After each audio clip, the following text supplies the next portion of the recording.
Добро утро. Гонго. Станах рано, защото полета ни е в 11 часа. Трябва да се налетиш към 8:30. Обаче по-хубавото нещо, което правите като се събудите, което го нямам днес, тъй като е рано, няма нищо отворено. Кафе. Да, отивам на 6 км, откъдето съм отседнал, за да изпия едно еспресо. Защото това е единственото кафе, което отваря в 7 часа, всички други отварят в 8 или по-късно. Много интересно. Има доста готини кафенца в Негомбо, но да, отварят по-късно. Да, намерих едно, което всъщност е любимото ми. Казва се Бариста. Шри-ланска верига кафета. Всъщност са доста добри.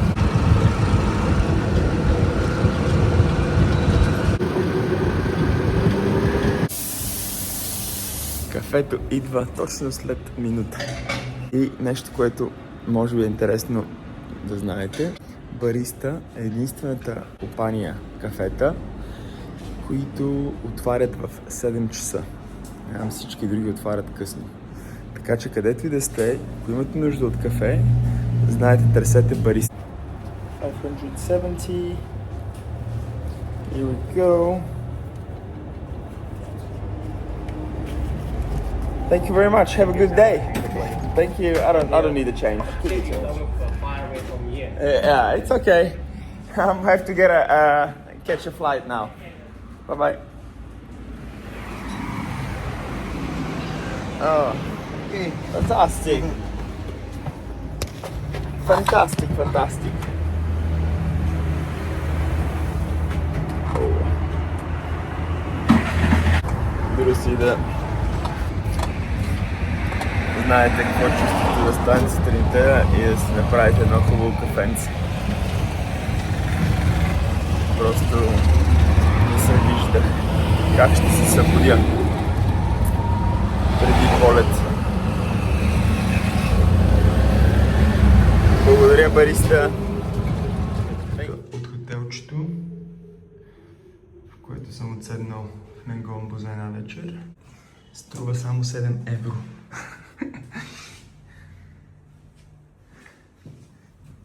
Тия катерички тръгват рано сутрин.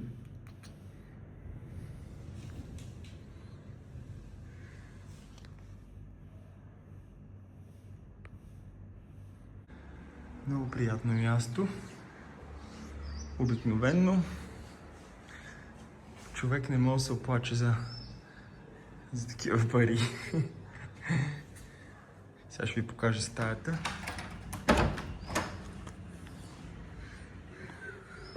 Ето стаичката.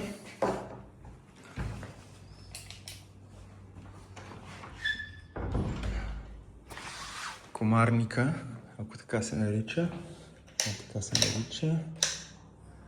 Имаме си вентилаторче.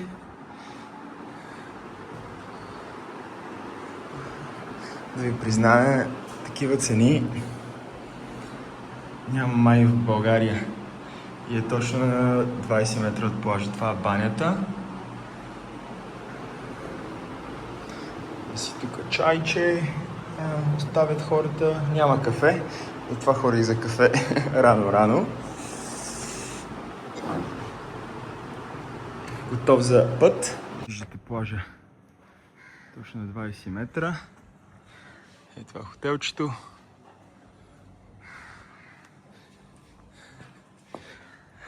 Там ви е главната улица с всичките ресторанти.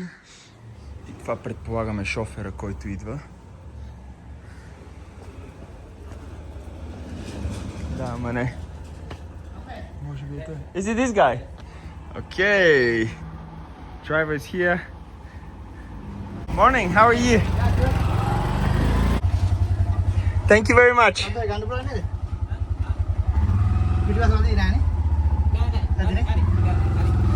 Thank you for the hospitality. It was really nice. Honestly. Next time I'm in Negombo, I'll come back and stay. Bye bye. And the room?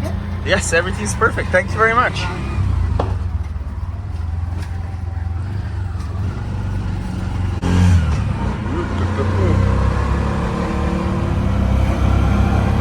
Отивам малко по-рано на летището, тъй като не знам каква ситуацията, особено с случващото се в Middle East. Предполагам, че няма да има кой знае какъв проблем, защото няма да пътувам в тази посока, но все пак ще следвам препоръките да бъда там поне 3 часа преди полет. Имаме калинка в днешното такси. Стъпирам доста и снимам интериори на тук-тук, откакто съм в Шри-Ланка. Трябва да ги споделя с вас някой ден.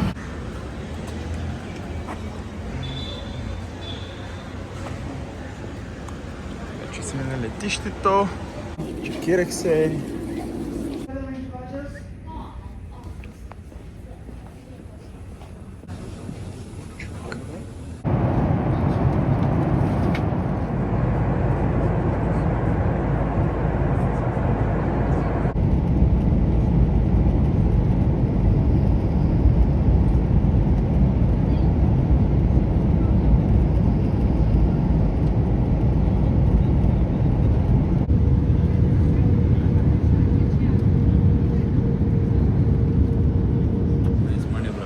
Nice, look at this. Значи обменихме парички, намери си лодката. So you can come here to 2 o'clock. Yes, I'm coming back at 2 o'clock. Should I come here at 2 o'clock? Yeah.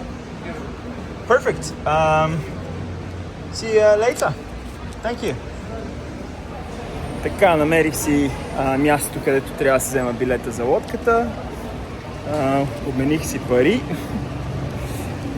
И сега трябва да се върна в 2 часа, за да ни закарат до лодката, да стигнем до острова. Ето това е от летището, което е на 5 минути от тук пеш. Идваме в тази част, където всички лодки тръгват за различни острови. И сега е време за закуска. Като кацнахме и трябваше да отида през имиграционни и ме върнаха, че не съм си попълнил някаква форма, която не помня да съм попълвал първия път, като бях на Малдиви, но както и да е, в принцип се препоръчва да се попълни преди идване, но на мен ми отне точно 5 минути, сканираш един код и си вкарваш детайлите, че нямаш нищо да декларираш. Така че беше много лесно. Не се стряскайте, ако се случи на някой или забравите, не е фатално. И сега си поръчах ядене. Успя да намеря малко по-здравословно, не пържено. Много интересно. Уж бизнеса има едно име, предлагат KFC, пица. Сега ще видим какво ще има. Имам 45 минути и отивам да си фащам лодката за острова, където ще отседна 3 дни, 4. Мафуши се нарича. И това ще ми е втория път там. Преди 2018 година, като бях тук, също бях на Мафуши. И ми е много интересно да видя промяната след 7 години. Призная честно, има доста движение тук. Не очаквах, поради случващото се в Middle East. Та дори и видях група от 30 на българи, които кацнаха по едно и също време с мен. Така че хората си пътуват. И сега ще видим колко всъщност е заето на острова. Много бих искал да отида да се гмуркам с Whale Sharks. Но това ще видя на място, острова. Не. Искам да ви покажа, освен че се накапах, знаете, че често се случва като ядем спагети или нудали, особено при мене. Да искам да ви покажа, обмених долари за местни банкноти и са много интересни. 70 долара. За 70 долара ми дадоха 1120 с рибки. Очаквано да има нещо от океана. Така ли иначе имам време, отиваме да разгледаме какво се случва наоколо.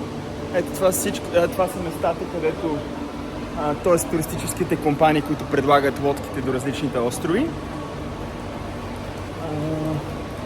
Моето гише е номер 12, но ще се върна там след около 15 минути, така каза човека. Тук има някакви магазинчета. Ако някой е забрал да си вземе очила, бански и така нататък. Но признава, не е толкова скъпо. Народни цени. И тук има някакво готино местенце. Жега е страшна, но аз обичам жегата. Окей, съм и с 45 градуса. Да ви покажа, ето.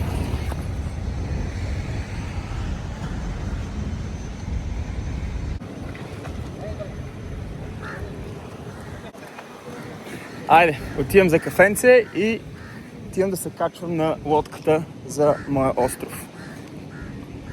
My friend, can I get a double espresso with a bit of cold milk, please? Yes. Thank you. Коста. Мисля, че от големите вериги кафе компании виждам само Коста, която да ми е позната. И ще пробвам кафето. Ето това са цените, ако ви интересува. Капучино 6 долара, кафе лате 6 долара, малко сред. That's enough. Thank you very much. Thank you. Cheers. Have a nice day. Very good coffee. Всъщност моето двойно еспресо с студено мляко, така го пия, струва 4 долара. Така че и то двойно еспресо. А в България си спомням на летището, платих за двойно еспресо. Това беше 10 лева. Т.е. 5 евро. И отделно ме таксуваха за мляко. Така че да пиеш двойно еспресо с мляко на Малдиви е танкач. Даже и от Коста. Качих се на лодката. Забравих да я снимам. Ама като слизаме.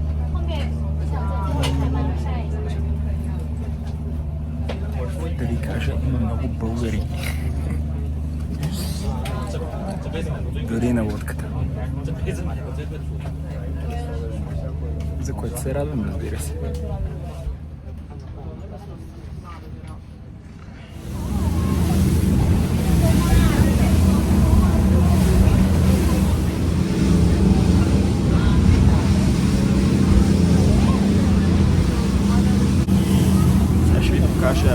Това е Мале от летището, островчето, на което е летището, се минава покрай Мале.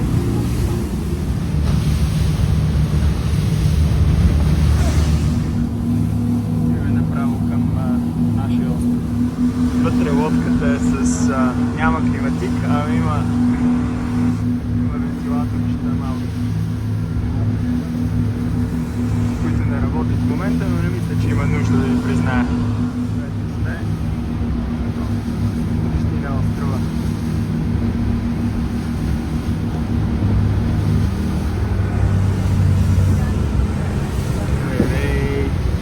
Нямаше Една голяма сграда. 2018 година. Само вижте колко е достроено вече.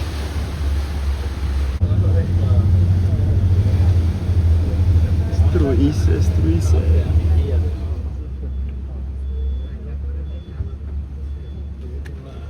Ето, добре дошли в Мафуши. И една котка тук, която знае къде да стои на сянка. Мяу! Човека каза, че с това ще се придвижваме до хотела. Както в Шри-Ланка, така и тук на Малдиви, като имат нещо ново, найлончетата се пазят да не се цапа. Is it just me? Horn is not allowed. Oh, horning is not allowed. О, научих нещо ново.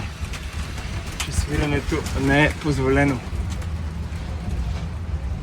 Но ето, какъв вайб има Мафуши. Малко на Гърция ми напомня. Are we here? No, one minute. Окей. Спря да хвърля една турбана на някой и продължаваме.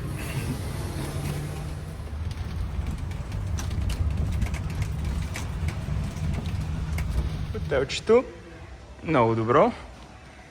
За $25 на вечер. Нямам никакви забележки за сега. А не мисля, че ще имам. Тъй като нямам много претенции. Wow, we have a cocktail. Thank you. Thank you very much.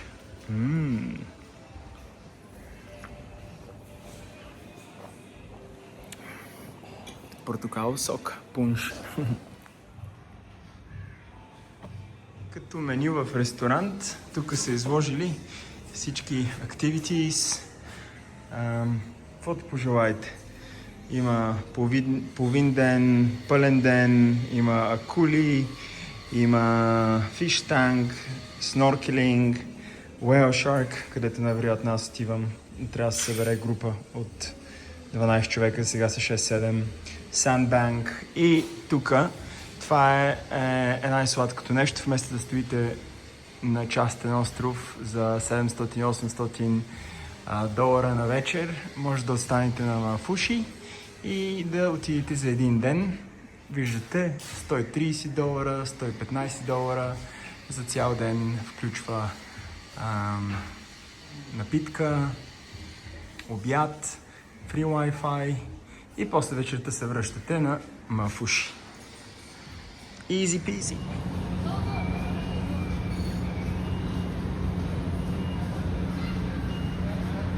Папагалец.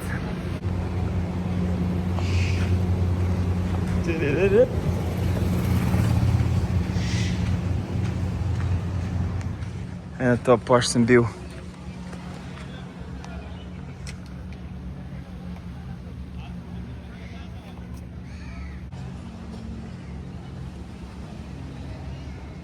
Леле, гледайте тук какво става. Ламборгини и Ферари. Смях. На залез.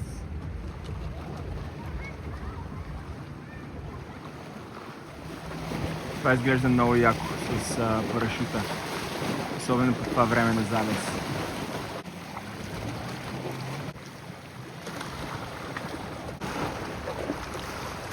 И това е приятна вечер от мен, приятели. До утре!